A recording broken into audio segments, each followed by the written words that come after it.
এক ছিল একটি ছোট্ট গ্রাম। সেখানে দিনমজুর থেকে শুরু করে সকলেই বাস করত। সেই গ্রামে কোনো কিছুর অভাব ছিল না।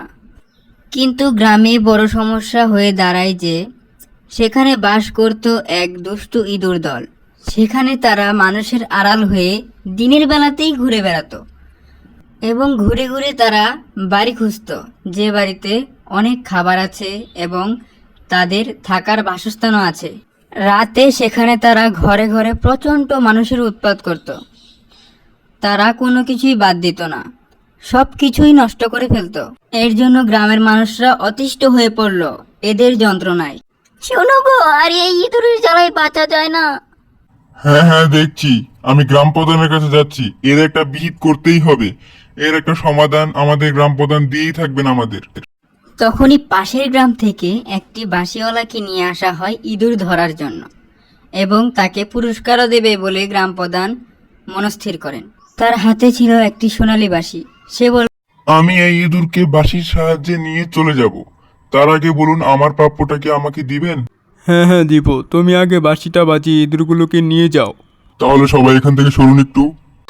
তখন বাঁশিওয়ালা সেই ইঁদুরগুলোকে বাঁশির সাহায্যে ম্যাজিক করে পাহাড়ের উঁচুতে চূড়ায় ছেড়ে দিয়ে আসে। তখন থেকে আর ইঁদুরগুলো আসে না। হে গুরু, আমাকে আমার প্রাপ্যটা বুঝিয়ে দিন। আমি তো আপনাদের কাজটা করেই দিলাম। ইঁদুরগুলোকে নিয়ে পাহাড়ের চূড়ায় ছেড়ে দিয়ে এসেছি। এখন আপনাদের আর বিরক্ত করবে না। আমার প্রাপ্যটা আমাকে বুঝিয়ে দিন। তোমার প্রাপ্য? তুমি তো শুধু বাঁশি বাজিয়েছ। এর জন্য তোমাকে আমি কি দিতে পারি? এর জন্য কি তোমাকে বিনিময় দিতে হবে? আমি বাবা পারবো না, তুমি শুধু বাঁশি বাজিয়েছ। আর এখান থেকে চলে যাও, এখানে আর থেকো না, তাহলে তোমার ফল ভালো হবে না। আপনি আমাকে দিবেন বলে নিয়ে আসলেন, এখন বলছেন দিবেন না? তাহলে দেখুন কি করতে পারি আমি।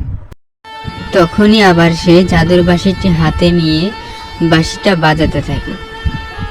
তার সাথে সাথে সেই পাড়ার সকল ছোট বাচ্চারা তার পিছু করতে থাকে। তার মানে দাঁড়ায় যে তার সাথে চলে যাচ্ছে, যেরকমটা ইঁদুরেরা চলে গিয়েছিল।